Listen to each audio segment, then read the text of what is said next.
Magandang araw. Ngayon ay pag-usapan natin about sa magiging laban o opening day ng Alas Pilipinas versus Tunisia National Team. Bibigyan natin preview ang game. Kayanin kaya ng Alas ang napakalakas din na Tunisia. Alas gigil sa pagkapanalo. Malaki ang chance manalo. Kaya yan pag-uusapan natin sa video ito. Syempre schedule ng game nila. Kaya before that case, please naman don't forget to like, comment, and subscribe and pa-hit the notification bell para lagi po kayong updated sa mga bagong video about sa volleyball dito sa Pilipinas. Maraming salamat sa suporta nyo. Magaganap nga ang laban ng Alas Pilipinas or Philippines versus Tunisia bukas nga, September 12, 2025 after ng opening ceremony, 7 PM Philippine time. At isa nga ito sa inaaban ng lahat na laban, lalong-lalo pa first time mag-participate ng Alas Pilipinas sa ganitong uri ng tournament, ang World Championship ng Men's Division, na alam naman nating matagal pinapangarap at gusto ma-experience ng ating mga player. Dahil malalakas mga kalaban nila ay kailangan nilang paghandaan ito. Kasi hindi nakakaalam, magaganap ang laban nila sa Mall of Asia Arena.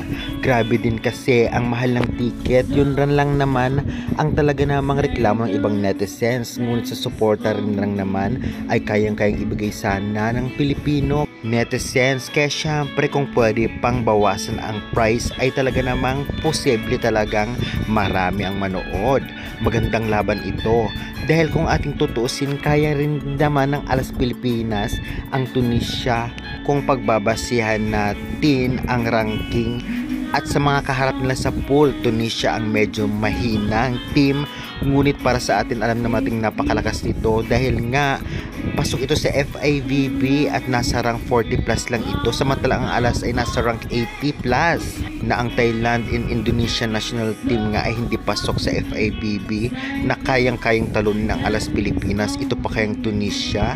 Masabi man natin na pinaka malaki ang chance na matalo ng Alas ay itong Tunisia, ngunit malakas pa rin ito. Kaya syempre dapat galingan agad. May laban naman ang Alas, lalong-lalo pa makapaglalaro si Brian Bagunas at Mark Espejo. Samahan pa ng mga galing na libero at syempre ng mga galing na middle blocker. Kaya naman, kahit wala si Rotter ay andyan si Orjales. Tagibulos naman kahit wala si Mamon at syempre ang mga veterans player na aasahan sa laban na ito. Unang laban pa lang ay kailangan ng ipanalo ng Alas Pilipinas. At syempre dapat nandiyan ang suporta nating mga Pilipino, lalong-lalo pa yun ang hawakan nila para mapanalo ang laro.